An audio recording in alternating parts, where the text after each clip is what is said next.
sur réseaux sociaux que j'ai récemment élargi aux objets connectés. Donc, je remercie les organisateurs de cette conférence de m'avoir invité parce que je trouve qu'avoir organisé ces 2 journées réseaux sociaux et objets connectés tout à fait pertinent, ça correspond vraiment à ce que l'on fait. Puis j'ai été vice-présidente du Conseil national du numérique pendant 3 ans et je serai amenée à vous parler aussi des réseaux dans les rapports qu'on a émis au Conseil national du numérique. Alors, en introduction à cette journée, vous allez avoir des ateliers des réseaux sociaux. Je vais avoir une approche beaucoup plus macro pour introduire ce sujet. Et je commencerai par dire que lorsqu'on regarde les 25 ans de révolution numérique passée, ça fait déjà 25 ans qu'on est dans le domaine du digital, c'est quand même pas tout à fait nouveau. Généralement, on regarde cette métamorphose de nos sociétés, de nos organisations, essentiellement par des révolutions technologiques. On sait bien, ça c'est les travaux de Jérémy Rifkin, qu'on compare la révolution digitale à la révolution de l'imprimerie et puis au 19e siècle à la révolution industrielle. Donc une métamorphose avec beaucoup de technologies nouvelles. Mais une autre manière, évidemment, de regarder cette révolution digitale, c'est de regarder en quoi les différentes périodes ont modifié la capacité d'agir des individus. Et on va donc repositionner les réseaux sociaux historiquement dans ces 25 ans passés et dans cette capacitation accrue. Alors, rapidement, si on revient sur ces 25 ans de révolution numérique, on a eu 4 grandes périodes. Une première période où, en fait, au début des années 90, l'Internet apparaît et des sites web, évidemment, se développent. Donc, l'individu a essentiellement une capacité qu'on dit de demande, c'est-à-dire il peut aller sur un site et passer d'un site à l'autre, et il a une capacité relativement faible d'agir. Ensuite, à la fin des années 90, arrive Google, Amazon, on a un accès à une information très très large, et on passe à la deuxième période, qui est la période où les internautes ont une capacité de produire de l'information. On est dans l'ère de la contribution, donc se développent des forums, c'est le moment où se lance Doctissimo, des sites web communautaires. Milieu des années 2000 arrive Facebook, Twitter, YouTube, et donc là on est encore plus capable de faire des choses avec ces technologies. En tant qu'individu, on passe dans cette demande, cette capacité grâce aux réseaux sociaux à partager massivement l'information, qui caractérise les réseaux, et donc n'importe où, on est capable de partager du texte, de la photo, de la vidéo avec ces réseaux sociaux, et donc on a vraiment une capacité d'agir beaucoup plus forte. On peut aussi diffuser des informations positives comme négatives. Et puis enfin aujourd'hui, je vous l'illustrerai tout à l'heure, on a une possibilité encore plus forte, non seulement d'être en réseau avec des amis, mais d'être aussi en réseau avec la foule. Et je vous montrerai un exemple dans le domaine de la santé. L'exemple général au niveau de la société, c'est l'économie collaborative, qui pour l'instant touche assez peu le domaine médical, mais on peut imaginer que ça va venir. C'est-à-dire, on est non seulement consommateur d'un service, mais on peut devenir producteur, c'est Uber, c'est Airbnb, etc. Et enfin, on est dans l'ère des objets connectés, où on a bien sûr, avec ces objets en tant qu'individu, une capacité encore plus forte de mesurer un certain nombre de choses, de devenir autonome. Et donc, on est dans des réseaux aujourd'hui qui sont des réseaux d'humains et d'objets, avec des interactions entre humains, mais des interactions entre des humains et des machines, et des interactions entre machines. Donc, on est plutôt dans ce contexte, et c'est dans ce contexte que nous, on regarde les réseaux sociaux. Alors, l'application de ces 4 phases dans le domaine de la santé, on le connaît bien, c'est au début des années 90, beaucoup de sites web sur la santé se sont créés avec donc un accès des individus à une information santé. Mais dans cette phase, il n'y a pas de production d'informations, on est au début des années 90. Ensuite, donc, la phase où se créent des communautés de patients qui sont devenues des communautés importantes, donc aux États-Unis, Patients Like Me, BePatient, Carinity en France, Doctissimo. Donc, ce démarrage de l'ère de la contribution qui évidemment a touché la santé, avec aussi une prise de parole des patients au travers de blogs, donc toutes ces plateformes qui sont des technologies très simples à utiliser, qui permettent aux patients, évidemment, de s'exprimer. Et ces phases que je décris là, ce sont des phases qu'on constate dans le domaine de la santé, mais qui touche tous les secteurs économiques et qui touche de manière bien plus large l'ensemble de l'économie. Et donc la phase 3, donc milieu des années 2000, avec les réseaux sociaux, que ce soit principalement Facebook et Twitter, alors je parlerai évidemment d'autres réseaux tout à l'heure, mais on est évidemment avec cet effet de mode autour de ce lancement de ces réseaux qui donne un peu l'illusion qu'on va toucher beaucoup de monde, j'en reparlerai tout à l'heure, mais qui en tout cas sont aussi repris dans le domaine de la santé. Et puis enfin la phase 4 sur le fait qu'on a une capacité d'agir qui s'appuie sur la foule, vous connaissez peut-être cet exemple, de ce patient Salvatore Iaconesi, qui est un Italien qui a une tumeur au cerveau, à qui on prédit 3 mois de vie et qui décide de s'emparer de sa pathologie, de son traitement, et qui lance une initiative mondiale qui s'appelle La Cura. Donc vous pouvez aller voir, il y a un site web, il y a des événements, il y a des conférences TED autour de ce réseau. Et donc il a créé lui-même un réseau, on est aussi dans des réseaux sociaux autour de ça, où en fait il a hacké ses radios et il a dit, ben voilà, il faut m'aider à vivre plus longtemps. Et donc c'est devenu un sujet en tant que tel, c'est-à-dire est-ce que le patient peut aussi s'appuyer sur la foule pour essayer de créer un réseau qui va l'aider dans l'accompagnement de sa pathologie. Jusqu'à aujourd'hui, et vous connaissez aussi cette initiative, une université des patients qui existe à l'UPMC, qui a été créée. Donc là aussi, un réseau autour des patients, donc cette capacité d'agir des patients de plus en plus importante, avec quand même des diplômes. Il y a des diplômes d'éducation thérapeutique du patient, il y a un master d'éducation thérapeutique du patient, il y a un DU sur la démocratie en santé, un DU sur l'accompagnement du parcours patient en cancérologie, et donc des réseaux qui se créent jusqu'à des réseaux presque diplômants. Donc on voit bien cette évolution depuis 25 ans, encore une fois, de la capacité d'agir des individus en général dans tous les secteurs économiques et dans le secteur de la santé, et évidemment la présence de plus en plus forte de ce patient qui est au cœur quand même de l'utilisation de l'ensemble de ces technologies. Alors, très rapidement, moi j'avais lancé une chaire en 2011 pour étudier cette question des réseaux sociaux, de 2011 à 2014, soutenue par un certain nombre de partenaires. Et puis en 2014, cette chaire a été lancée en 2015, on a élargi la chaire à ces réseaux sociaux et objets connectés. L'idée étant de dire, on est aujourd'hui, on était dans des réseaux purement entre humains, avec ces réseaux sociaux, des interactions entre humains, mais demain, on va passer à des interactions, et c'est déjà le cas, toujours entre humains, mais on va aussi parler à des objets, et les objets vont se parler entre eux. Et donc, qu'est-ce que ça devient, ce monde-là? Il y a énormément d'enjeux. Le premier, c'est la sécurité de ces objets, mais il y a quand même beaucoup d'enjeux, mais ce n'est pas le propos d'aujourd'hui. Et si ça vous intéresse, on va sortir la 3e édition d'un ouvrage qui est sorti en 2011 sur l'utilisation des réseaux sociaux, Facebook, Twitter et les autres, qui vient juste de sortir le 18 novembre. Alors, pourquoi on s'intéresse aux réseaux sociaux? Bien sûr, c'est toujours en communication cette vision assez idyllique de l'audience. Donc, on sait bien au niveau mondial que 3,4 milliards d'individus sont sur Internet et que les 2 tiers de ces 3 milliards d'individus utilisent les réseaux sociaux. Donc, on est toujours intéressé en communication par est-ce que je peux toucher beaucoup de monde, et évidemment Facebook et Twitter sont un moyen de le faire. Facebook, c'est plus d'1,3 milliard d'utilisateurs. Twitter, c'est un peu moins, c'est 345 millions d'utilisateurs actifs.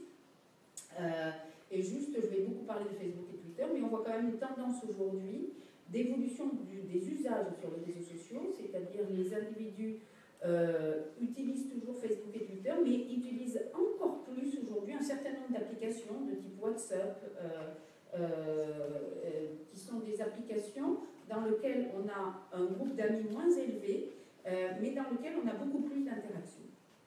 Mais je vais rester quand même sur les réseaux sociaux classiques. Alors, dans la e-santé, on présente souvent les réseaux sociaux comme des moyens de faire circuler de l'information ou d'accéder à l'information ou de créer des réseaux avec de l'information au milieu. Vous voyez que ça, c'est issu du livre blanc du Conseil national de l'ordre des médecins en janvier 2015.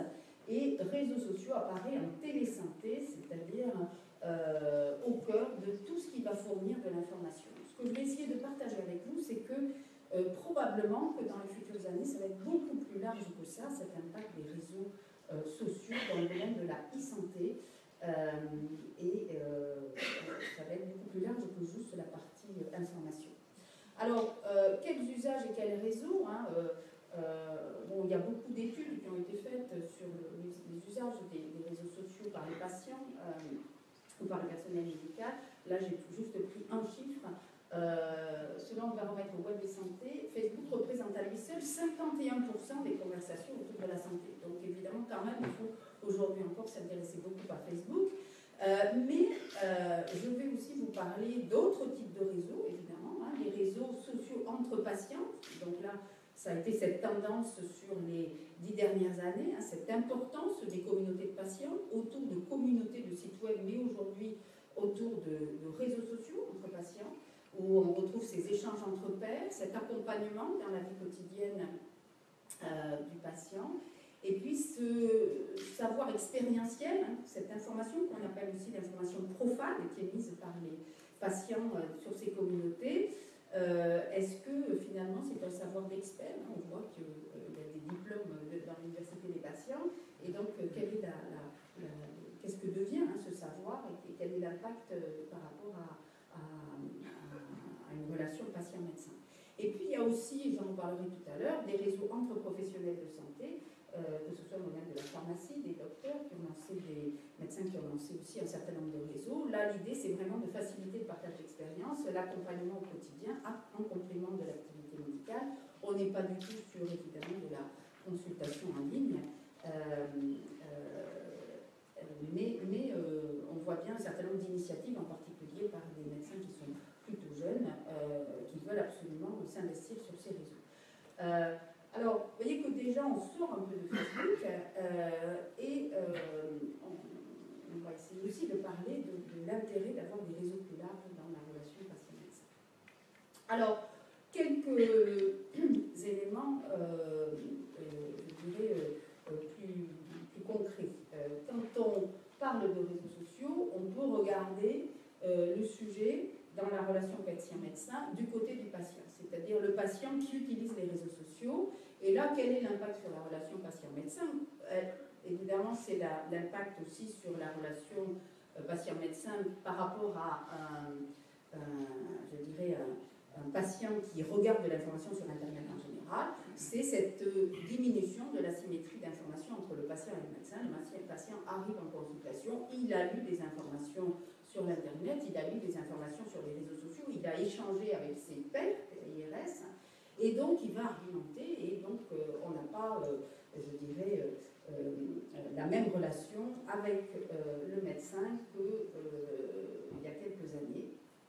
Avec des médecins qui peuvent être très gênés de ce patient qui se dit un peu expert, d'autres qui au contraire eh bien, vont partager cette information avec le patient, et encore d'autres, certains par exemple dans le domaine de l'oncologie, de la cancérologie, qui vont tenir compte de ces informations que consulte le patient dans la relation qu'ils vont avoir avec ce patient.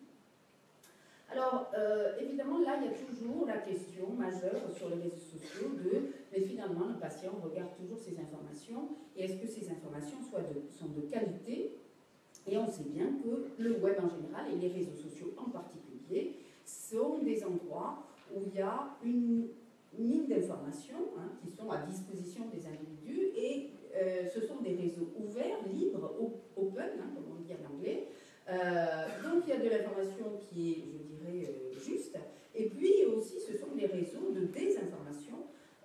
On sait bien qu'il va y avoir plein de gens qui vont parler sur les réseaux sociaux de recettes miracles de guérison, ou des lobbies, par exemple des communautés anti-IVG, ou des gens qui veulent exercer dans un cadre illégal la médecine. Donc évidemment, on est aussi sur ce type d'information. Donc là, ce qui est intéressant, c'est que on a aussi parallèlement à cette dérive, je dirais, une accessibilité d'informations élargie pour le patient et pour les professionnels de santé aussi. Et finalement, ce qui est intéressant, c'est la production de l'information, hein, autant que l'accès à l'information. Et ça tend vraiment à se démocratiser, c'est-à-dire on a d'un côté des informations, on dit profanes, hein, donc des communautés et des réseaux de patients, on a aussi de l'information mise par des professionnels de santé, et donc on rentrerait dans une médecine qui serait plus participative, hein, productive d'informations, informations qu'il faut bien sûr, je dirais, analyser et regarder. Alors sur la qualité de l'information, bon là il y a eu, on a mené un certain nombre de travaux au Conseil national du numérique, hein, on sait bien que labelliser les contenus, ça c'est généralement pas très efficace et qu'il faut accepter que sur ces réseaux, eh bien, il y ait de l'information qui soit correcte et de l'information qui soit aussi parfois évidemment fausse, comme c'est le cas sur Google, comme c'est le cas sur le web en général. On sait bien que la certification Health on the Net eh bien, a été remise en cause, n'a pas vraiment fonctionné. Donc là, il y a plusieurs possibilités. On peut labelliser cette information avec la société civile et professionnelle de santé. L'exemple qui va, je crois, qui va intervenir dans la journée, c'est le DLD Santé, hein, sur les applications mobiles. Mais on peut aussi, je dirais, constater que sur les réseaux sociaux et sur les grands forums de discussion, on est dans ce que les chercheurs appellent la sagesse des foules ou encore l'intelligence collective, même si ces mots paraissent un peu pompeux. Ça veut dire quoi? Ça veut dire qu'à un moment donné, si on a beaucoup d'individus qui vont regarder l'information, eh bien, certains vont commencer à dire que cette information est fausse, et donc il y a une régulation par le système numérique. Et donc au Conseil national du numérique, on avait rendu un rapport sur la e-santé à la ministre de la Santé, et donc sur cette partie-là, on proposait de mettre en place une plateforme publique de notation et d'évaluation d'informations et des applications en santé, donc évidemment l'information qui circule sur les réseaux sociaux, qui serait alimentée par la Haute Autorité de Santé, mais qui s'appuierait sur un réseau ouvert de contributeurs, hein, c'est-à-dire cette idée qu'il faut aussi tenir compte de la foule pour valider et évaluer ces informations santé. On est toujours du côté du patient, et effectivement, le patient, aujourd'hui, avec les objets connectés, utilise aussi les réseaux sociaux pour partager de l'information. Et ça va exploser dans les prochaines années, hein, donc ça, c'est la journée de demain.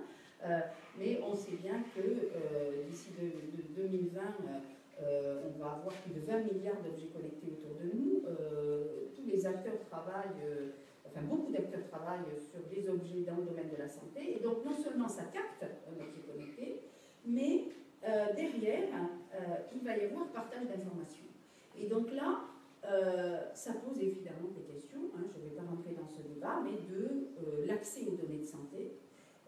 Ces objets connectés sont très peu sécurisés. Hein. Il y avait une journée la semaine dernière de l'ANR, l'Agence nationale de la recherche, où on a vu en direct un chercheur hacker des systèmes d'objets connectés.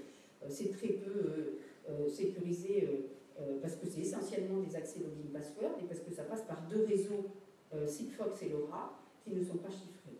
LoRa, c'est sur option. Et donc, ça pose vraiment des questions de sécurité. Et donc, ce qu'on va voir en termes de partage d'informations santé sur les réseaux sociaux issus des objets connectés va probablement engendrer un certain nombre de questions dans les années à venir. Alors, évidemment, on peut regarder aussi les usages des réseaux sociaux dans la relation patient-médecin par les professionnels de santé, et ça, je crois que vous êtes tous là très compétents aussi sur ce sujet. Comment on peut utiliser ces réseaux comme outil de communication? Alors, il y a un certain nombre d'initiatives assez intéressantes. Ça, c'est une initiative qui a été menée en Australie, hein, par... sur le fait de rentrer en relation sur le... Pardon pour du lien, qui donne qui rentre dans une relation avec le patient sur les traitements et sur les médicaments. Donc c'est un pharmacien qui répond. Et quand on regarde les questions qui sont posées sur donc c'est donc une page Facebook, eh bien on a un certain nombre d'informations, on a des questions qui sont posées sur les différentes options du traitement, sur les interactions entre médicaments, sur les effets secondaires, etc., etc. Et on a là quand même quelque chose de positif aussi en termes d'interaction, c'est-à-dire avoir une capacité via ces réseaux sociaux à, je dirais, mieux former le patient dans la manière dont il peut utiliser les médicaments et éviter certains dangers de croisement de médicaments, par exemple. Donc ça, c'est quand même je dirais, des utilisations de réseaux dans le cadre de l'éducation du patient qui sont quand même intéressantes. Il y a un enjeu majeur des réseaux sociaux dans les campagnes de prévention et dans les campagnes de sensibilisation. Et je pense que c'est assez peu utilisé, ou en tout cas pas assez utilisé par les professionnels de santé. Je ne sais pas si vous connaissez cette superbe campagne qui a été montée par le professeur Pité, qui est à droite, qui est des hôpitaux universitaires de Genève, et qui travaille pour l'OMS, et qui a lancé une campagne, donc c'était les 10 ans en 2015, une campagne sur le geste du lavage des mains. Donc c'est lui qui avait fait le protocole du lavage des mains dans les hôpitaux. Donc il travaille sur les maladies nosocomiales et sur le fait d'éviter les infections. Et donc l'OMS a demandé de faire une campagne, de travailler sur une campagne mondiale. Donc il a fait un peu le tour du monde des hôpitaux. Et il a surtout, donc ça c'était son travail en tant que, pour l'OMS, mais il a utilisé massivement, et l'OMS a utilisé massivement les réseaux sociaux dans cette campagne. Alors non pas Facebook, Twitter, mais des vidéos sur YouTube. Alors si ça vous intéresse, vous pouvez aller voir, on ne va pas passer toutes les vidéos, mais il y a une vidéo sur les 10 ans.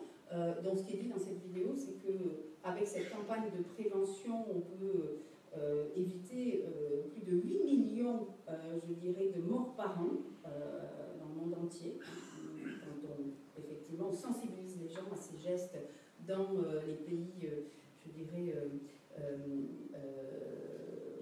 en particulier dans les pays sous-développés. Et donc, je vais juste vous montrer, peut-être qu'on va lancer la vidéo de gauche, un exemple de vidéo de campagne sur YouTube qui, donc elle dure juste 1 minute et demie, qui va vous montrer, je vais essayer de commenter, donc il y a eu tout un tas de vidéos menées, avec donc, voilà, donc ça c'est le professeur Pité. Il y a eu des journées organisées donc, autour, dans tous les hôpitaux du monde, autour des gestes du lavage des mains, avec ces 5 moments, donc, qui sont identifiés dans la vidéo, qui sont identifiés aussi par un petit schéma, qu'on voit souvent d'ailleurs dans les hôpitaux. Et donc, il y a eu un engagement, alors là c'est sous forme très simple de communication, avec ce hashtag Save Hands. Là, il y a essentiellement, vous voyez sous forme de vidéo, mais il y a eu un phénomène absolument incroyable autour de danse, c'est-à-dire que les gens ont fait des danses de ces mouvements dans les hôpitaux, se sont enregistrés sur des musiques style Gangnam Style, etc., etc.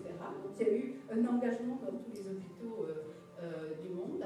Et donc, une vraie campagne de sensibilisation qui utilise tous les mécanismes de réseaux sociaux et tous les mécanismes de communication et de viralité des réseaux, qui a fait que plusieurs millions d'individus dans le monde ont pu être sensibilisés. Donc ça a été traduit dans toutes les langues, avec des vidéos dans toutes les langues. Je vous invite à aller voir vraiment ce bel exemple de campagne de prévention mondiale pour un geste, je dirais, qui est un geste qui ne se faisait que très peu il y a 30 ans et qui permet de sauver un certain nombre de vies. Voilà, donc ça c'est évidemment tout l'intérêt des réseaux pour sensibiliser. Et donc il y a une sensibilisation dans cette campagne évidemment de l'hôpital, de tous les professionnels qui sont dans des centres de santé. mais également des patients qui, chez eux, eh bien aussi peuvent reprendre ce geste et donc limiter les infections nosocomiales. Alors, je crois que vraiment cette question de l'opportunité pour la prévention santé est sous-utilisée. On peut, en particulier sur la cible des jeunes qui réagit très fortement à ce type de campagne, eh bien, mener un certain nombre de campagnes. Donc, vous parlerez des motivations des gens sur les réseaux sociaux, mais effectivement, les motivations d'aide sont très fortes. Donc, on peut effectivement on peut faire du crowdfunding, on peut récupérer de l'argent sur un certain nombre d'engagements, d'actions sociales, d'actions médicales. Mais aussi, on peut engager les jeunes, comme ça a été fait avec la campagne sur le lavage des mains, sur les gestes de lavage des mains. Eh bien, les jeunes sont très partants dans ces modes de prévention. Et puis, on peut aller beaucoup plus loin, intégrer évidemment tout ça dans des applications mobiles, voire dans des serious games. Et donc, ça change évidemment la relation patient-médecin. Plutôt que de dire des choses, on va mettre dans la main du patient un certain nombre d'applications, voire de serious games. Alors, là, des aspects un peu plus techniques sur lesquels nous, on a travaillé dans la chaire, vous voyez, cette grande campagne je dirais, de communication, de prévention, ou les pages Facebook qui existent aujourd'hui, des établissements de soins et des professionnels de santé, utilisent des moyens de communication qui sont utilisés par plein de grands groupes, qu'on appelle le earned media. Alors, très rapidement, vous connaissez évidemment les différentes manières de communiquer. Historiquement, on fait du paid media, c'est-à-dire on achète de l'espace sur un certain nombre de médias, télé, presse, affichage. Et puis est arrivé l'Internet, on a des médias propriétaires, c'est-à-dire on développe son propre site web, son propre blog. Et donc là, on maîtrise le contenu de l'information et on a un certain type d'audience. Et puis arrivent les réseaux sociaux vers les années 2000, où là, on est dans du earned media, c'est-à-dire un média où on va poser, un média qui fonctionne d'une manière très particulière. On pose une information, c'est-à-dire on va poster sur Facebook, on va poster sur Twitter, et puis après, on attend que l'information se diffuse. Alors, il ne vaut mieux pas trop attendre que l'information se diffuse, mais ce qu'on attend, c'est un mécanisme de viralisation, c'est-à-dire on met une information à un moment donné, et puis évidemment, ça se propage de manière exponentielle. On peut imaginer que, comme on a en moyenne 300 amis sur Facebook, si tous ces amis repassent l'information, on voit bien qu'on arrive à une audience exponentielle. On verra que ça n'est pas tout à fait le cas. Très rapidement, un exemple, alors pas tout à fait lié à la santé, quoique, qu'on a eu pendant la chaire réseaux sociaux. Donc on travaille beaucoup avec le groupe SEB dans le domaine de la cuisine, mais la cuisine est très liée à la nutrition et évidemment aux questions de santé. Et donc pendant la chaire, il se trouve que là vous avez à gauche Oprah Winfrey, qui est une journaliste américaine très très connue, qui, sans que Seb ait demandé quoi que ce soit, s'est pris en photo avec un produit que vous voyez qui s'appelle l'Actifry. Alors pour ceux et celles qui ne connaissent pas l'Actifry, c'est une friteuse sans huile, c'est-à-dire on met juste une petite cuillère à café d'huile, et donc c'est une friteuse qui sert à, je dirais, faire des frites, mais pour rester en bonne santé sans les conséquences de la friture. Et donc Oprah Winfrey, une personne fait un tweet en disant cette machine, la marque américaine c'est Tefal, Actifry, a changé ma vie. Et alors qu'est-ce qui s'est passé derrière ce tweet? L'action du groupe SEB a pris 4-5% dans les quelques jours qui ont suivi. Alors, ça n'est pas un cas isolé, il y a eu tout un tas d'articles de recherche qui ont été écrits en 2012, ça c'est un cas relativement ancien, qui ont montré que les conversations sur Twitter, les conversations sur Facebook ont un impact sur le cours des actions des grandes entreprises.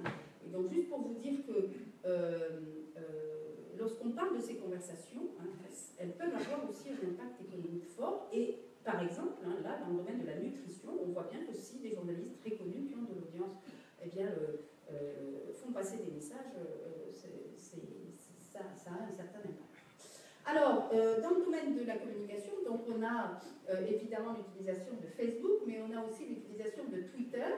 Et donc là, Twitter est devenu aussi une place d'expression des médecins. je dirais, d'influenceurs hein, dans le domaine de la santé, donc de gens qui effectivement ont une position officielle, donc évidemment Jacques Lucas du Conseil de l'Ordre, la ministre Marisol Touraine, et puis évidemment des collectifs, hein, les blouses blanches ou médecine interne. Donc on voit que s'organisent sur ces réseaux aussi eh bien, des discussions, des débats publics, et on sait bien que par exemple, hein, pour je dirais défier même quelqu'un comme une ministre, eh bien, on l'a souvent plus facilement via Twitter qu'en passant par un protocole de lettres, etc., lorsqu'on veut poser un certain nombre de questions. Voilà, donc c'est aussi ça, et ça a aussi des conséquences quelque part sur les patients, hein, parce que ce sont aussi des réseaux qui permettent de faire avancer un certain nombre de sujets, ou en tout cas, c'est un endroit où les sujets sont débattus. Et puis enfin, ce sont des endroits aussi où le patient peut faire et peut diffuser, je dirais, des informations positives comme des informations négatives. Hein. Et donc là, on sait que ça peut être un problème, mais en tout cas, on devient, enfin, ce sont des endroits de conversation, on appelle ça les marchés de la conversation. Là, vous connaissez probablement ce cas, hein, c'est Jean-Michel Billot qui a été à l'initiative de l'atelier BNP Paribas, donc c'est quelqu'un qui a été un gourou en France autour des technologies et du numérique, et qui a été amputé d'une jambe, qui a aujourd'hui une prothèse de jambe, et il se bat contre le fait qu'il faut mettre de la fibre partout, qu'il faut absolument que les hôpitaux soient reliés, effectivement qu'il y ait des réseaux avec les services d'urgence, parce que il dit, moi, c'est par manque d'informations, par manque de réseau, qu'effectivement, j'ai pas eu assez rapidement une réaction des professionnels de santé, et donc j'ai été amputée. Et je parlais d'autonomie du patient, il a trouvé, grâce à Internet, grâce à des réseaux sociaux aussi, sa propre prothèse en Allemagne, hein, qui est, et donc voilà, il dit il faut sortir de la guerre de 14-18, donc ces propos sont toujours très provocateurs, et il faut que les professionnels de santé rentrent vraiment dans ce monde, parce que lui se dit avoir trouvé hein, sa prothèse et une solution à son problème relativement simple. Et donc il n'est pas très positif dans ces informations qu'il répond sur les réseaux sociaux sur voilà, aujourd'hui le retard que peuvent avoir les professionnels de santé dans ce domaine. Alors, j'avance un peu plus vite sur maintenant ces techniques, alors des techniques que vous utilisez, donc ce fameux earned media, si on veut utiliser les réseaux sociaux pour propager de l'information, que ce soit dans les campagnes mondiales que j'ai montrées tout à l'heure, que ce soit sur des pages Facebook, sur des pages Twitter, on est quand même aujourd'hui à 10 ans d'expérience, avec 10 ans d'expérience sur ces campagnes, ou en tout cas la manière dont les gens utilisent les réseaux sociaux. Et donc je vais juste aller assez vite, mais juste souligner quelques points importants qu'il faut connaître lorsqu'on mène des stratégies sur les réseaux sociaux. D'abord, l'efficacité dépend évidemment du type de plateforme. Elle dépend aussi du type de contenu qu'on propage, c'est une évidence. Elle dépend des motivations des fans, des internautes qui viennent sur la page. Et puis elle dépend des réseaux, des structures de réseau des individus qui propagent l'information. Alors, premier élément, les plateformes. Je me permets de réinsister, vous le savez, mais sur le fait que ce soit Facebook, que ce soit Twitter, et d'ailleurs que ce soit Google ou que ce soit YouTube, on est sur des plateformes qui donnent une impression d'audience forte, mais on est aussi sur des plateformes qui ont des algorithmes. Et leur métier, c'est de filtrer l'information. Donc on sait bien que lorsqu'on a 100 fans, il y a en moyenne entre 8 et 9 fans qui voient l'information qu'on poste. Et donc, ça c'est lié à un algorithme. Là, vous avez l'algorithme de Facebook à gauche qui s'appelle le EdgeRank, qui fait qu'on enferme les individus dans de l'information.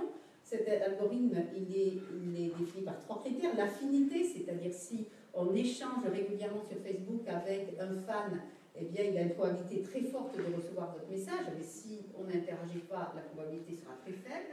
Le poids, c'est s'il commente plutôt que liker, sa probabilité de recevoir l'information sera plus forte. Et puis, le fait qu'il l'ait fait récemment ou pas. Donc, il faut faire attention. attention, on a l'impression d'avoir une audience extrêmement forte sur ces réseaux. Lorsqu'on regarde ce que peut donner ce filtrage des algorithmes, ça réduit quand même beaucoup les audiences. Et donc, il faut avoir quand même un nombre de fans ou un nombre de followers important pour avoir de l'impact. Et surtout, travailler le contenu des messages pour avoir une viralisation forte. Alors justement, il faut travailler le contenu. Donc là, il y a un certain nombre de recherches auxquelles vous pouvez accéder. C'est des travaux surtout d'un certain Berger à New York University, que je résume. Les messages qui se viralisent, ce sont des messages. Donc viraliser, ça veut dire, vous mettez un message sur Facebook, et vos fans vont cliquer sur like, vont cliquer sur commenter, ou vont cliquer sur share. Et donc, ça va se propager à leurs propres amis. Donc, qu'est-ce qui est important? C'est de ne jamais faire de message neutre. Le neutre, voilà, vous êtes un média pur, mais il n'y aura pas l'effet de viralisation. Donc, il faut du contenu qui est soit positif, soit négatif.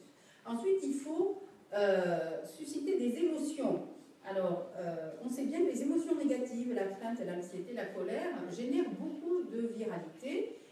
Mais aussi des émotions de joie, de partage, d'entraide.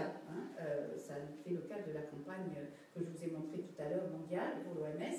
Et donc, il faut surtout générer de l'émotion, soit positive, soit négative. Et puis, une information intéressante ou surprenante. Il ne faut pas dire pour la 10e fois, lorsqu'on voit pour la 10e fois une information sur Facebook ou Twitter qui a déjà été dit par ailleurs, eh bien, cette information ne sera pas reprise. Donc, on sait maintenant, après ces 10 ans d'expérience, même s'il y a toujours des recherches qui sont menées, eh bien, quel type de contenu est viralisé. Mais si on garde cette idée de positif, négatif et génération d'émotions et informations intéressantes ou surprenantes, on voit bien qu'on aura beaucoup plus d'impact. Ensuite, il faut jouer sur les motivations des gens. Moi, j'ai une étudiante qui a fait sa thèse sur les motivations de partage d'informations. Qu'est-ce qui fait que les gens vont aller sur Facebook, regarder un message de votre page Facebook et la partager avec d'autres? Alors, il y a 7 métamotivations de partage, et j'ai mis en rouge simplement celles qui sont très intéressantes dans le domaine de la santé. Les gens sont très intéressés par co-créer. Lorsque vous posez une question sur Facebook, lorsque vous leur demandez un avis, eh bien là, ils vont effectivement faire passer le message. Les réseaux sociaux sont aujourd'hui utilisés aussi dans le cadre de l'innovation.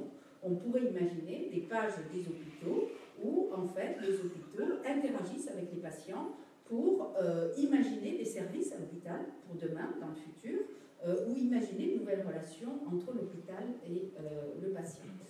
Les motivations d'aide, alors on sait bien que l'entraide est une motivation qui marche très bien sur les réseaux, et puis la réciprocité, c'est-à-dire on va partager une information parce qu'à un moment donné, on va aussi en recevoir une qui va nous intéresser. Donc ça, c'est des motivations très intéressantes. Les autres, ce sont des motivations qu'on retrouve aussi sur les réseaux. Comme vous pratiquez les réseaux sociaux, vous voyez tout de suite de quoi je veux parler. La motivation de domination. Vous avez des gens sur les réseaux qui veulent absolument avoir un statut, dominer, etc. On retrouve aussi ça sur les réseaux sociaux. Mais en tout cas, créer des messages où on suscite la co-création, où on suscite l'aide ou la réciprocité, en général, fonctionne assez bien. Et puis enfin, bon là on rentre dans des choses plus techniques, mais des choses que l'on fait dans la chair, eh bien, ce qui est intéressant sur les réseaux sociaux, c'est d'analyser les données et de qualifier les fans, de qualifier les internautes. Par exemple, là, nous, dans la chair, on a développé un logiciel pour faire ça. Vous voyez à droite, ça c'est une page Facebook. Voilà comment on représente une page Facebook avec des nœuds, des liens. Les nœuds, c'est qui parle, le community manager, les internautes, et les liens, c'est tous les commentaires et les likes. Et on fait un certain nombre d'analyses de ce type qui permet de qualifier tous les gens qui sont dans le réseau et les interactions dans le réseau. Donc on va déterminer les influenceurs, par exemple. On va déterminer des gens qui ramènent des communautés et qui sont très intéressants en termes d'interaction. Et tout ça, ça se fait, là je laisse les aspects techniques, à partir de mesures d'un certain nombre de critères, la centralité, le page rank, etc. Je continue sur comment ces réseaux peuvent être utilisés dans la relation patient-médecin. C'est intéressant aussi d'utiliser ces réseaux sociaux comme objet d'étude dans le domaine de la santé. Et là, je vais vous parler d'un très beau projet ANR. Alors, l'ANR, c'est l'Agence nationale de la recherche, qui a financé un projet de 3 ans, qui a été mené et piloté par Antonio Casilli, qui est un sociologue de Télécom Paris Tech, qui s'appelle le projet Anamia. Et donc là, l'idée, c'était d'aller regarder toutes les pages de réseaux sociaux qui parlent, dédiées aux adolescentes anorexiques ou boulimiques. Et ce projet a été vraiment... il y a un ouvrage, là, si ça vous intéresse, qui est sorti de ce projet sur les troubles alimentaires et réseaux sociaux, qui a remis en cause, je dirais, tous les a priori qu'on peut avoir sur ces pages et ces sites qui regroupent ces adolescentes. Et donc la question, c'est comment on peut faire pour éviter que ces adolescentes soient influencées par ces pages-là. Et donc vous avez juste la synthèse à gauche. On s'aperçoit que finalement, dans ces pages, sont exprimées un certain nombre de choses. D'abord, les utilisateurs, en fait, ne refusent pas les soins. Le fait que la censure est inefficace et nuisible, c'est-à-dire souvent on dit qu'il faut les fermer ces pages, il faut les supprimer. Eh bien à l'inverse, ce que recommande cette étude de 3 ans, c'est non, il faut accompagner ces pages et il faut aussi utiliser des termes particuliers, en particulier parler justement d'anamia plutôt que d'un certain nombre de termes qui peuvent influencer les adolescentes qui fréquentent ces pages. Et puis, on voit bien que ces pages sont aussi des vraies communautés de soutien. Et donc, on peut agir vis-à-vis de ces patientes, vis-à-vis de ces adolescentes qui ont ces problèmes d'anorexie et de boulimie, en travaillant en particulier sur ces pages Facebook, sur ces pages de réseau. Et donc, ce projet est assez fascinant parce qu'on voit comment, d'un a priori très négatif, où on dit qu'il faut tout arrêter, il faut supprimer ces pages, en fait, on voit bien comment on peut utiliser ces réseaux pour aider, au contraire, et proposer un soutien à ces adolescents. Donc je ne vais pas plus loin, il y a des vidéos, c'est très documenté si vous voulez aller plus loin. Donc là, on a beaucoup parlé de communication.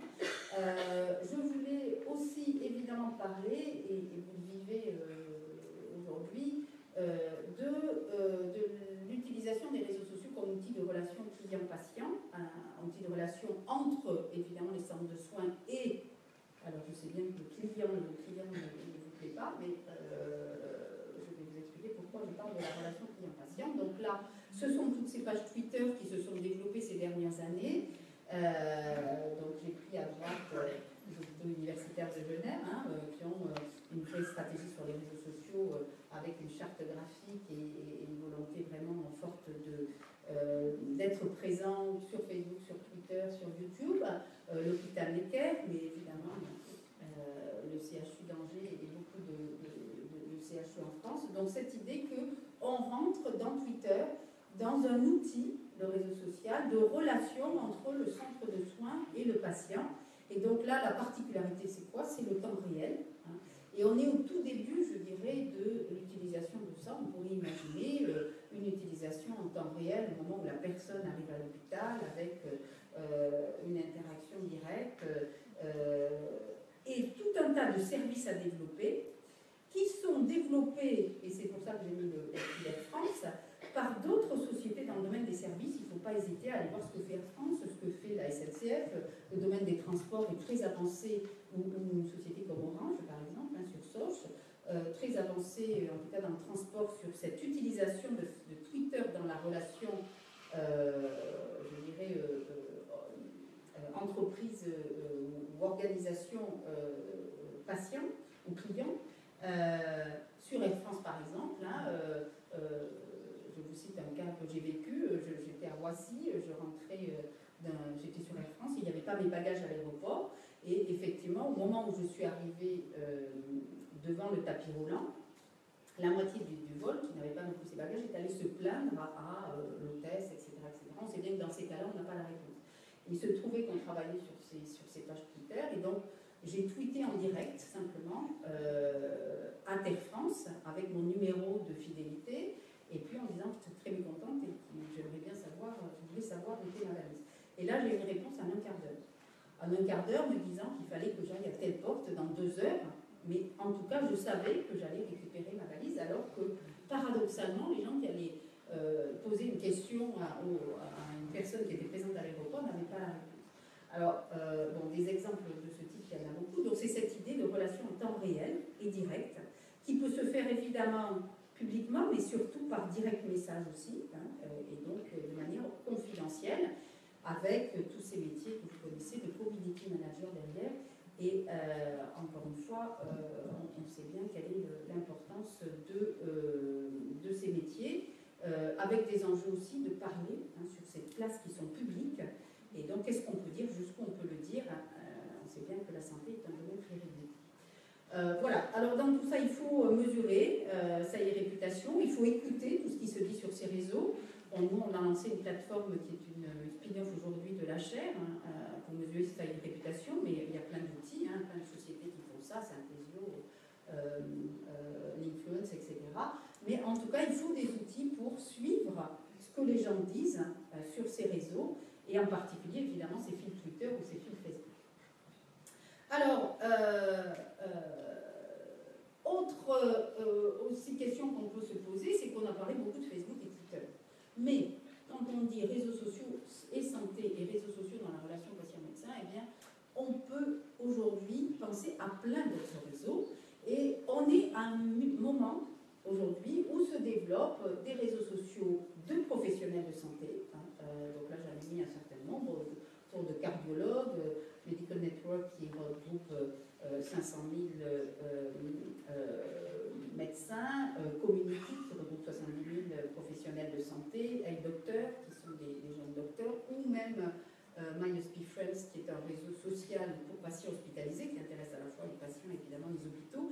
Et donc, on voit bien qu'on est à cette phase où on utilise Facebook et Twitter comme outil de communication ou gestion de relations avec le patient, mais on développe aussi des réseaux sociaux propres, parce que les gens sont plus matures sur ces technologies, et on va avoir évidemment des échanges entre professionnels ou entre patients sur ces réseaux.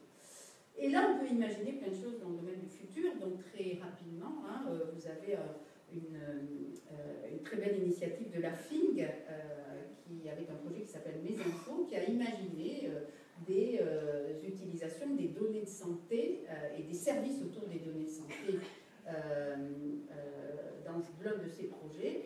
Eh bien, qu'est-ce qu'on voit? On voit que ce qu'ils imaginent, hein, c'est des services où on va avoir des réseaux dans lesquels on va pouvoir prendre des rendez-vous, on va pouvoir rechercher de manière personnalisée l'information, on va avoir des communautés de médecins, de patients, mais aussi les deux qui se parlent, et puis des avis dans tout ça, hein, c'est probablement vers ce vers quoi on va aller, avec des données qui seront des données personnelles médicales, on ne va pas rentrer dans le débat des données personnelles médicales, un annuaire des praticiens, ou par exemple de tous les services de l'hôpital, un agenda avec évidemment les prises de rendez-vous, et donc des réseaux dans lesquels on va avoir d'un côté des patients qui vont avoir tout un tas de services, en particulier qui vont se connecter sur des réseaux où il va y avoir à la fois des patients et des médecins pour trouver des avis de pairs, et puis en même temps, évidemment, des professionnels de santé qui seront aussi évalués dans ce type de communauté. Hein. Là, on voit, voilà, Mounia, elle va aller regarder ce qu'auront mis les autres utilisateurs sur tel ou tel service de l'hôpital ou tel médecin. Alors, donc, on peut imaginer quand même que demain, on aura ce type de réseau beaucoup plus large. Alors, je termine en allant encore plus loin. Et là, je vais juste finir par un rapport qu'on a rendu au Conseil national du numérique en octobre 2015 à la ministre de la Santé, Marisol Touraine, qui nous avait demandé de travailler sur l'e-santé. Alors évidemment, il y a beaucoup de gens qui travaillent sur ce sujet, donc c'est juste qu'un rapport parmi d'autres. Mais je voulais souligner simplement un élément qu'on a mis en avant dans ce rapport. Donc, ce rapport s'appelle « La santé bien commun de la société numérique ». Vous pouvez le télécharger sur le site si ça vous intéresse. Et pourquoi on avait dit, pourquoi on a mis un titre bien commun de la société numérique? Juste en introduction, on pose dans ce rapport le fait que la santé est un bien commun de la société numérique. Hein. Bien commun, c'est une notion très particulière. Le prix Nobel d'économie Jean Tirole a beaucoup travaillé sur cette question de bien commun. Hein. C'est une idée qui fait son chemin pour 3 grandes raisons. L'accès au meilleur état de santé possible et la protection de la santé constituent des droits fondamentaux pour tout être humain.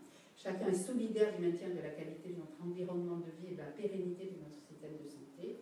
Et enfin, sa gestion et sa mise en œuvre reposent sur la coopération et la responsabilité de l'ensemble des acteurs. Alors, je vous parle de ce rapport parce qu'on avait émis 15 recommandations, dont un axe 3 sur la santé en réseau. Et c'est cet axe qui va m'amener à élargir la notion de réseau. Qu'est-ce qu'on mettait dans ce rapport? On mettait que finalement, on en est aujourd'hui à une période où il y a des communautés de patients, il y a des communautés de professionnels de santé qui commencent à évidemment se développer et qui sont de plus en plus fortes. Il y a des interactions sur Facebook, Twitter, un peu entre les deux, mais quand même relativement faibles. Probablement que demain, eh bien, il y aura des réseaux, et il y a un certain nombre d'initiatives, d'expérimentations qui sont faites, des réseaux larges de soignants soignés. Et donc, l'idée, c'est d'avoir une coopération, une solidarité renforcée entre les professionnels de santé, entre les professionnels de la sphère sociale, les aidants, les aidés et les patients. Et donc, on aurait dans le parcours du soin, évidemment, un parcours de soins du patient, mais qui serait dans ces réseaux larges de soignants et de soignés. Et donc, la place du médecin dans ce réseau, il est bien sûr référent, il est bien sûr, je dirais, c'est lui qui va traiter le patient, mais il est dans un continuum santé. Et donc, ce continuum santé est possible, ces interactions entre tous ces acteurs sont possibles, principalement parce qu'aujourd'hui, on peut créer des plateformes numériques de réseau qui, aujourd'hui, peuvent réunir tous ces acteurs et qu'on est aussi dans une plus grande appropriation de ces outils, que ce soit par le grand public ou que ce soit par les professionnels aujourd'hui. Voilà. Alors, très vite, évidemment, il y a des exemples. On sait bien que dans le domaine de l'urgence, par exemple, il y a des réseaux qui sont pensés avec un bénéfice derrière, qui sont de l'alerte intelligente, où on va mettre en réseau un certain nombre d'acteurs. C'est par exemple le projet MySOS 64 de la Croix-Rouge. C'est aussi des réseaux de type CrowdMed, par exemple. Donc, c'est un peu similaire à ce que je vous montrais tout à l'heure sur Salvatore Iaconesi, c'est ce patient qui s'appuyait sur la foule. Donc voilà, il y a un certain nombre de réseaux larges qui sont en train de se créer, qui dépassent largement les réseaux sociaux qu'on connaît, les réseaux juste de professionnels de santé ou les réseaux juste de professionnels, les réseaux juste de patients, mais des réseaux qui sont des nouvelles formes collaboratives de production de soins et du prendre de soins avec un objectif précis qui est par exemple la gestion de l'urgence. Et donc ça va amener une nouvelle forme de coopération. En particulier, on l'évoquait dans le rapport du Conseil national du numérique, des coopérations aussi en termes de partage de données. Et ça pose plein de questions que je n'ai pas du tout le temps d'aborder là. Mais en tout cas, l'idée d'avoir autour de ces réseaux des projets d'intérêt général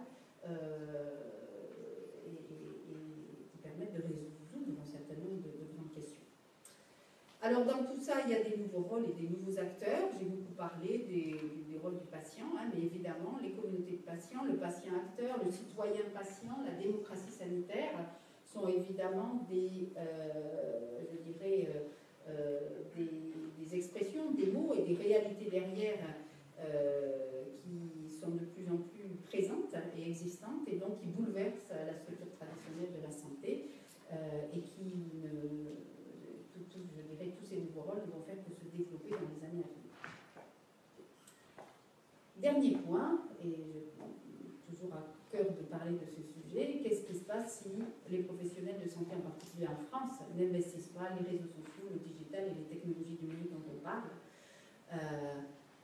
On sait bien que, je n'aime pas du tout ce terme, mais qu'aujourd'hui, dans un certain nombre de pays, on risque, comme tous les secteurs économiques, dans le domaine de la santé, d'être ubérisé. On sait bien qu'un certain nombre de grands acteurs qui caractérisent ces 25 ans de révolution numérique dont j'ai parlé au début de mon intervention, Google, Apple, Facebook, Amazon, ce sont ces grands acteurs qui ont dominé ces 25 ans passés. probablement que dans le futur, sur les objets connectés, la France aura une place beaucoup plus importante, mais en tout cas, sur ces 25 ans passés, ils ont dominé.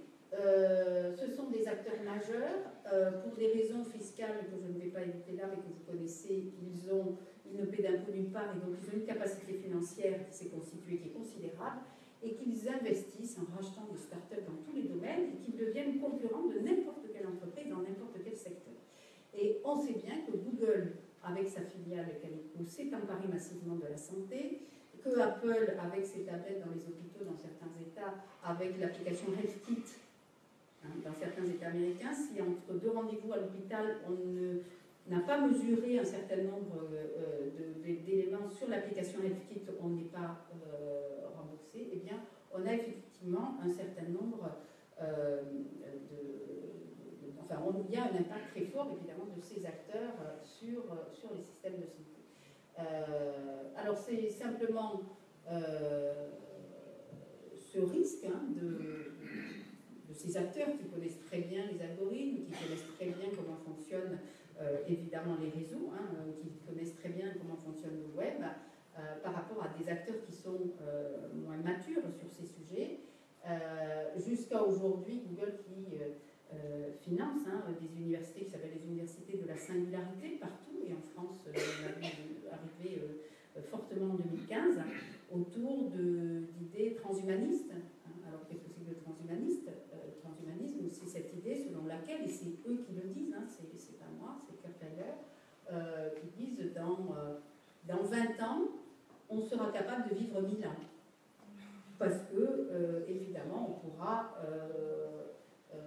c'est l'homme augmenté, changer une partie de notre corps qui est malade, qui n'est pas en forme par une partie artificielle, etc. etc.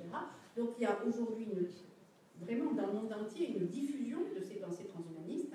Et donc, voilà, la question qui se pose aujourd'hui avec quand même cet enjeu de l'utilisation des réseaux sociaux et plus largement du digital dans le domaine de la santé, de quel côté on veut aller? Est-ce qu'on veut aller vers une toute technologie avec cet extrême du transhumanisme qui pose un certain nombre de questions éthiques, parce que là, il faut donner son ADN, il faut, etc., avec du déterminisme technologique, ou est-ce que, il ne faut pas repenser les formes de solidarité, d'attention, de diffusion, de prendre soin, repenser les réseaux soignants en s'emparant de ces technologies, et donc avoir plutôt une éthique du care plutôt qu'une éthique basée au transhumanisme qui va quand même très très loin.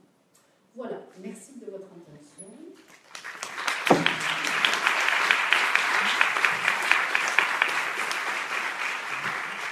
Merci beaucoup, Madame Mollaguet. Est-ce que vous avez des questions dans la salle? Vous avez tout fait sur Twitter.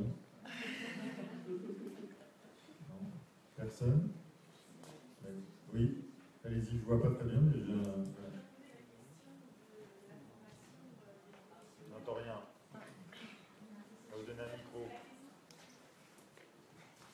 Je voudrais vous poser la question de la formation des professionnels, parce que oui, en effet, il nous faut progresser sur les réseaux avec les nouvelles technologies, mais oui, aussi, nous accompagnons des professionnels au quotidien qui ne sont pas tous férus de tweets et de réseaux sociaux. Donc, est-ce qu'il y a des propositions? Est-ce que quelqu'un réfléchit là-dessus?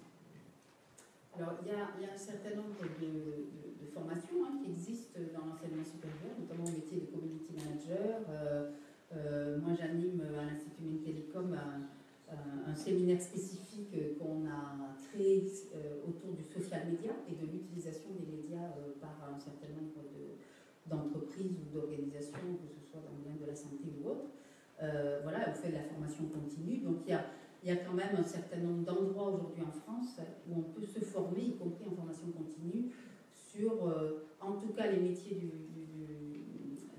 community management, et plus largement quand même, parce qu'on ne peut pas être community manager sans avoir une sensibilité à tous ces grands enjeux, quand même, ces grandes questions du numérique, aussi ce recul par rapport aux grandes questions du numérique. Donc il y a quand même un certain nombre d'endroits où on peut se former. Mais évidemment, ça demande de le faire.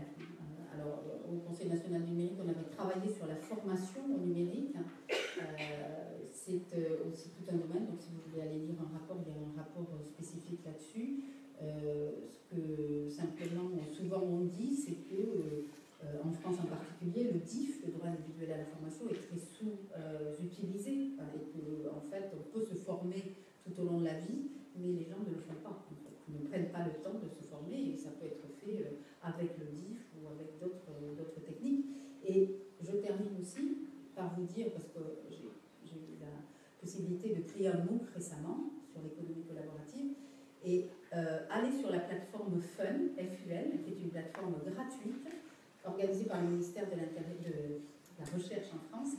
Et cette plateforme FUN, elle propose tout un tas de MOOC, des cours massifs en ligne, qui sont gratuits, qui vous permettent vraiment de vous former à plein de choses, dont aussi les médias sociaux. Donc il y a quand même plein de choses qui existent, y compris sur YouTube, y compris sur... Il ne faut pas hésiter à aller sur Internet pour se former aussi et s'auto-former. Oui, deux autres questions. Bonjour, je voulais savoir si vous deviez... Tu peux te présenter, Marie-Georges? Avec plaisir, Marie-Georges Fay. J'anime Réseau CHU. J'interviens aussi pour la stratégie de communication de la conférence des directeurs généraux de CHU. Donc, je voulais savoir quand vous présentez l'ensemble des interconnexions entre patients et communautés, très concrètement, qu'est-ce que les professionnels de santé ont à gagner à écouter, même sans participer tout de suite, mais à écouter les réactions des patients? Qu'est-ce qu'ils découvrent qu'ils ne connaissent pas quand ils voient les patients en colloque singulier ou en réunion d'équipe? Quelle est la valeur ajoutée de cette attention sur les réseaux sociaux pour eux, pour leur exercice personnel et pour améliorer les soins qu'ils mettent sur mesure aux patients? Je crois qu'il y a tout d'abord le fait que le médecin ne peut pas passer à côté du fait que le patient a un certain nombre d'informations. Et donc, on sait bien que, notamment dans des pathologies lourdes, les patients vont sur des communautés de patients, échangent de l'information. Et donc, on a, lorsqu'on est patient, deux manières, je dirais, d'être accompagné dans sa pathologie. Un, évidemment, le médecin qui va traiter, mais qu'on ne voit que ponctuellement, à des moments souvent courts. Et puis, au jour le jour, au quotidien, comment un patient va vivre sa maladie, comment il s'en sort. Eh bien là, le patient va sur des communautés, échange, surtout lorsqu'il a une pathologie lourde. On sait bien combien les diabétiques, les maladies rénales, etc. Sont importantes sur les communautés.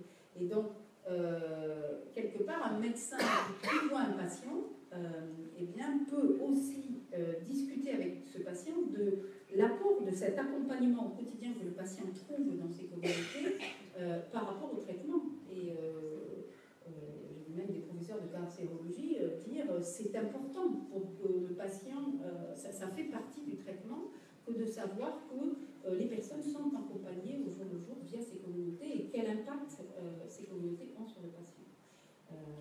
Et puis, il y a un certain nombre aussi de technologies, j'en parlais à un moment donné, que le médecin peut mettre dans les mains du patient ou suggérer au patient pour mieux être accompagné dans sa maladie, en fait. Donc, ça peut être des applications mobiles, ça peut être des sites à aller voir, ça peut être des communautés. Et donc, c'est quand même très, très important qu'il y ait un échange sur, en tout cas, l'information des deux côtés, parce que, évidemment, elle a un impact dans le traitement. Une dernière question, courte. Merci. Ça ne faisait pas partie du cahier des charges. C'est Valérie Birga, directrice de la communication d'Orange SL. Est-ce que vous ne croyez pas, parce que vous avez répondu, et je suis tout à fait d'accord sur l'information, mais que la gestion des réseaux sociaux dans le cadre du continuum de soins va voir apparaître de nouveaux métiers, justement, et que ce n'est pas forcément le médecin qui va gérer tout le temps les réseaux sociaux avec le rapport au patient, mais qu'on peut imaginer, par exemple, des spécialisations de paramédicaux qui géraient une partie, justement, de la relation patient, notamment sur son information, avec les réseaux sociaux? Oui, probablement. Hein, probablement qu'il va y avoir des métiers qui vont être générés, des métiers aussi, je dirais, plus on fait des plateformes importantes, hein, plus il y a aussi des enjeux techniques importants, et donc il y a des métiers techniques derrière, il y a des métiers de traitement de données, comment on fait pour traiter et sécuriser toutes ces données. Donc il y a effectivement des professionnels de santé qui vont plus utiliser ces réseaux, hein, des aidants qui vont utiliser ces réseaux, ils sont assez peu nombreux pour l'instant à le faire, ou des personnes qui accompagnent à domicile par exemple des patients, mais aussi tout un tas d'enjeux de plateformes, hein, puisqu'on est vraiment sur cette économie des plateformes qui est en train fortement quand même de se développer. Merci infiniment encore, Madame Valérie, pour cet excellent exposé qui ouvre bien nos hospitaliers. Je vous propose tout de suite une petite pause d'un quart d'heure, 20 minutes, et on se retrouve à 11h pour notre table ronde dans cette même salle. Merci, à tout de suite.